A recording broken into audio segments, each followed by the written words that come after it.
ನಮಸ್ಕಾರ. ನೀವು ನೋಡ್ತಾ ಇದ್ದೀರಾ ಟಿವಿ ವಿಕ್ರಮ ವಿಶೇಷ ಕಾರ್ಯಕ್ರಮಕ್ಕೆ ಸ್ವಾಗತ.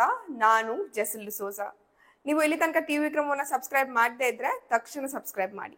ಎಲ್ಲರೂ ಒಟ್ಟಿಗೆ ಸೇರಿ ಡ್ರಾಮಾ ಮಾಡೋಣ, ಜನರನ್ನ ಯಾಮಾರ್ಸೋಣ. ಕಾಂಗ್ರೆಸ್ ಅವರನ್ನ ನೋಡಿ ಬೇರೆ ರಾಜಕೀಯ ಪಕ್ಷದವರು ಕಲಿಯೋದಕ್ಕೆ ತುಂಬಾ ಇದೆ. ಬಟ್ ದಯವಿಟ್ಟು ಯಾರು ಅದನ್ನ ಕಲಿಯೋಕೆ ಅಂತೂ ಹೋಗ್ಲೇಬೇಡಿ. ಒಂದೊಂದು ದುರಂತ ಬಂದಾಗ, ಇವರ ಮೇಲೆ ಆರೋಪ ಬಂದಾಗ ಒಂದೆರಡು ದಿನದಲ್ಲಿ ಇಡೀ ವಿಷಯವನ್ನೇ ಮರೆಸಿ ಬಿಡ್ತಾರೆ.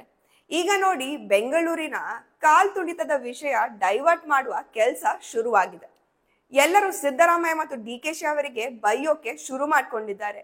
ಆ 11 ಹಣಗಳನ್ನ ಮುಚ್ಚಿ ಹಾಕೋದಕ್ಕೆ ಡೆಲ್ಲಿ ಟ್ರಿಪ್, ಸಚಿವ ಸಂಪುಟದ ಪುನರ್ ವಿಸ್ತರಣೆ ಅಂತ ಫ್ಲೈಟ್ ಹತ್ಕೊಂಡು ಡೆಲ್ಲಿಗೆ ಹೊರಟ್ರು. ಅವರನ್ನ ಕಿತ್ ಹಾಕ್ಬೋದು, ಇವರನ್ನ ಕಿತ್ ಹಾಕ್ಬೋದು ಅಂತ ಲೆಕ್ಕಾಚಾರ ಹಾಕುವಾಗ ಸಿದ್ದರಾಮಯ್ಯ ಅವರು ಹಳೆದೊಂದು ವಿಷಯ ತಗೊಂಡು ಬಿಡ್ತಾರೆ. ಕರ್ನಾಟಕದಲ್ಲಿ ರಾಜಕೀಯ ಬೆಳವಣಿಗೆಗಳ ಬಗ್ಗೆ ಚರ್ಚೆ ಮಾಡಿದ್ರು. ಬಹಳ ಮುಖ್ಯವಾಗಿ ಜಾತಿ ಗಣತಿ ಬಗ್ಗೆ, ಅದ್ರ ಬಗ್ಗೆ ಚರ್ಚೆ ಆಯಿತು. ಕೆಲವರು ಸಂಘ ಸಂಸ್ಥೆಗಳು ಮತ್ತು ಕೆಲವು ಜಾತಿ ಮುಖಂಡರುಗಳು, ಮಠಾಧೀಶರುಗಳು ಮತ್ತೆ ಕೆಲವು ಮಂತ್ರಿಗಳು ಕೂಡ ಜಾತಿ ಗಣತಿ ಬಗ್ಗೆ ಅಪಸ್ವರ ಎತ್ತಿರ್ತಕ್ಕಂಥದ್ದನ್ನ ಪ್ರಸ್ತಾಪ ಆಯಿತು. ಅದ್ರ ಬಗ್ಗೆ ಡೀಟೇಲ್ ಡಿಸ್ಕಷನ್ ಆಯಿತು. ಮತ್ತೆ ಬಂತು ನೋಡಿ ಜಾತಿ ಗಣತಿ. ಯಾವಾಗೆಲ್ಲ ಕಾಂಗ್ರೆಸ್ ಹೀಗೆ ಕಷ್ಟದಲ್ಲಿ ಸಿಕ್ಕಾಕಿಕೊಳ್ಳುತ್ತೋ ಅವಾಗೆಲ್ಲ ಅವರು ಬಳಸುವ ಅಸ್ತ್ರ ಅಂದ್ರೆ ಜಾತಿ ಗಣತಿ. ಜಾತಿ ಗಣತಿಯನ್ನ ಇಟ್ಕೊಂಡು ಹಿಂದೂಗಳನ್ನ ಯಾಮಾರ್ಸೋದೆ ಅವರ ಖಯಾಲಿ. ಅಲ್ಲ, ಆಲ್ರೆಡಿ ಕರ್ನಾಟಕದಲ್ಲಿ ಜಾತಿ ಗಣತಿ ಆಗಿದೆ ಅಲ್ಲ, ಈಗೇನ್ ಸಮಸ್ಯೆ ಮತ್ತೆ ಅಂದ್ರ? ಸಮಸ್ಯೆ ಇರೋದು ರಾಹುಲ್ ಗಾಂಧಿ ಅವರಿಗೆ ಅಂತ. ಸಿದ್ದರಾಮಯ್ಯ ಅವರ ಜಾತಿ ಗಣತಿಯನ್ನ ರಾಹುಲ್ ಗಾಂಧಿ ಅವರು ಸಿದ್ದರಾಮಯ್ಯ ಮುಖದ ಮೇಲೆ ತೆಗೆದು ಎಸ್ತಿದ್ದಾರಂತೆ. ಇದು ಹಳೇದಾಯ್ತು, ಹೊಸ ಜಾತಿ ಗಣತಿ ಮಾಡ್ಕೊಂಡ್ ಬನ್ನಿ ಅಂತ. ಜಾತಿ ಗಣತಿ ಬಗ್ಗೆ ಏನು ವರದಿ ಕೊಟ್ಟಿದ್ದಾರೆ, ಇನ್ ಪ್ರಿನ್ಸಿಪಲ್ ಅದು ಅಕ್ಸೆಪ್ಟ್ ಮಾಡ್ತಾರೆ.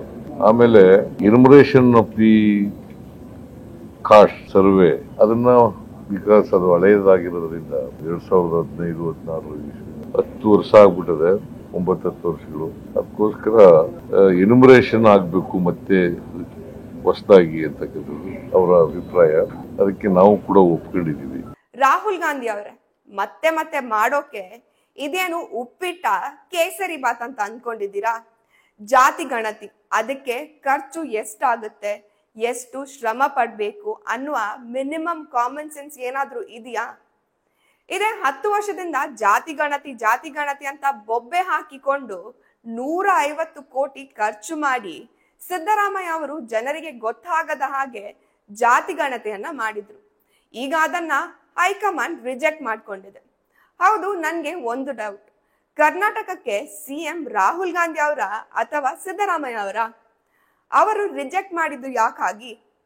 ಅಷ್ಟಕ್ಕೂ ಇವರ ಜಾತಿ ಗಣತಿಯ ಉದ್ದೇಶ ಇಷ್ಟೇ, ಹಿಂದೂಗಳನ್ನ ಜಾತಿಯಲ್ಲಿ ಹೊಡೆದು ಹಾಕೋಕೆ. ಮುಸಲ್ಮಾನರಲ್ಲಿ, ಕ್ರೈಸ್ತರಲ್ಲಿ ಜಾತಿ, ಒಳಜಾತಿ, ಉಪಜಾತಿ, ದಲಿತರ ಮೇಲ್ವರ್ಗ, ಕೆಳವರ್ಗ ಎಲ್ಲಿವೆ? ಅವರ ಲೆಕ್ಕ ಎಲ್ಲಿದೆ? ದಲಿತ ಕ್ರೈಸ್ತರು, ದಲಿತ ಹಿಂದೂಗಳನ್ನ ಇದರಲ್ಲಿ ಒಟ್ಟಾಗಿ ಪಟ್ಟಿ ಮಾಡಿದಾರ ಅಥವಾ ಬೇರೆ ಬೇರೆ ಮಾಡಿದ್ದಾರೋ ಗೊತ್ತಿಲ್ಲ. ಮುಸ್ಲಿಮರಲ್ಲಿ ಶಿಯಾ, ಸುನ್ನಿ, ಪಾಶ್ಮದ, ಬರೋ ಜನಾಂಗದವರು ಎಷ್ಟಿದ್ದಾರೆ? ಮಿಕ್ಕುಳಿದ ಉಪಜಾತಿಗಳು, ದಲಿತರ ಲೆಕ್ಕ ಎಲ್ಲಿದೆ? ಇದೆಲ್ಲವೂ ಕೂಡ ಇಲ್ಲ. ಯಾವಾಗೆಲ್ಲ ಇವರ ಕುರ್ಚಿಗೆ ಕಂಟಕ ಬರುತ್ತೋ ಆವಾಗೆಲ್ಲ ಜಾತಿ ಜನಗಣತಿ ಕಾರ್ಡನ್ನ ಬಳಸ್ತಾರೆ. ಪರಿಶಿಷ್ಟ ಸಮುದಾಯದವರಿಗೆ, ಹಿಂದುಳಿದ ವರ್ಗದವರಿಗೆ ಯಾಕೆ ಅಪಮಾನ ಮಾಡ್ತಾರೆ? ತಮ್ಮ ಕುರ್ಚಿಗೆ ಕಂಟಕ ಬಂದಾಗೆಲ್ಲ ಜಾತಿ ಜನಗಣತಿ ವರದಿ ಎಂಬ ಮಂಕು ಬೂದಿ ಎರಚಿ ಜನರ ಗಮನ ಬೇರೆ ಕಡೆಗೆ ಸೆಳೆಯುವ ಪ್ರಯತ್ನ ಮಾಡುವ ಕುತಂತ್ರ ಈಗ ಗಟ್ಟಿಯಾಗಿ ಏನು ಉಳಿದಿಲ್ಲ. ಮಿಸ್ಟರ್ ಸಿದ್ದರಾಮಯ್ಯ ಅವರೇ, ಅತಿ ವೇಗದಲ್ಲಿ ಎಲ್ಲವೂ ಬದಲಾಗ್ತಿರುವ ಸಮಯದಲ್ಲಿ ನಮ್ಗೆ ಬೇಕಾಗಿರೋದು ಜಾತಿ ಗಣತಿ ಅಲ್ಲ, ಶಾಸಕರು, ಸಂಸದರು, ಮಂತ್ರಿ ಮಹೋದಯರ ಆಸ್ತಿ ಎಷ್ಟು ಹೆಚ್ಚಾಗಿದೆ ಅನ್ನೋದ್ರ ಗಣತಿ. ಅವರು ಸಮಾಜಕ್ಕೆ ಎಷ್ಟು ಸೇವೆ ಮಾಡಿದ್ದಾರೆ ಅನ್ನುವ ಗಣತಿ ಬೇಕು. ಅಧಿಕಾರಿಗಳು ಭ್ರಷ್ಟಾಚಾರ ಮಾಡಿದ, ಕೊಳ್ಳೆ ಹೊಡೆಯದ ಹಣದ ಗಣತಿ ಬೇಕು. ಕಳೆದ 15-20 ವರ್ಷಗಳಿಂದ ಅತ್ಯಾಚಾರಕ್ಕೆ ಶರಣಾದ ರೈತರ ಗಣತಿ ಬೇಕು. ಕೃಷಿಕರ ಬದುಕನ್ನು ಹೇಗೆ ಟೆಕ್ನಾಲಜಿಯನ್ನ ಬಳಸಿ ಬದಲಾವಣೆ ಮಾಡಬಹುದು ಅನ್ನೋದ್ರ ಗಣತಿ ಬೇಕು.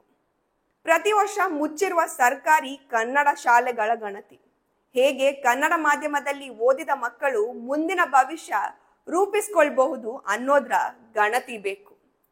ಬ್ರ್ಯಾಂಡ್ ಬೆಂಗಳೂರು ಹೆಸರಿನಲ್ಲಿ ಹೊಸ ಯೋಜನೆ ಜಾರಿಗೆ ತಂದು ಕೊಳ್ಳೆ ಹೊಡೆದ ದುಡ್ಡಿನ ಗಣತಿ ನಮ್ಗೆ ಬೇಕು. ಇದನ್ನ ಕೊಡ್ಬಹುದಾ?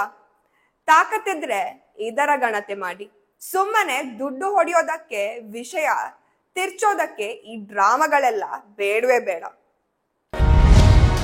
ಟಿವಿ ವಿಕ್ರಮ, ದೇಶ ನಿಮ್ಮ ಕೈಯಲ್ಲಿ. ಈ ಕಾರ್ಯಕ್ರಮ ನಿಮಗೆ ಇಷ್ಟ ಆಗಿದ್ದಲ್ಲಿ ಲೈಕ್, ಶೇರ್ ಹಾಗೂ ಕಮೆಂಟ್ ಮಾಡಿ.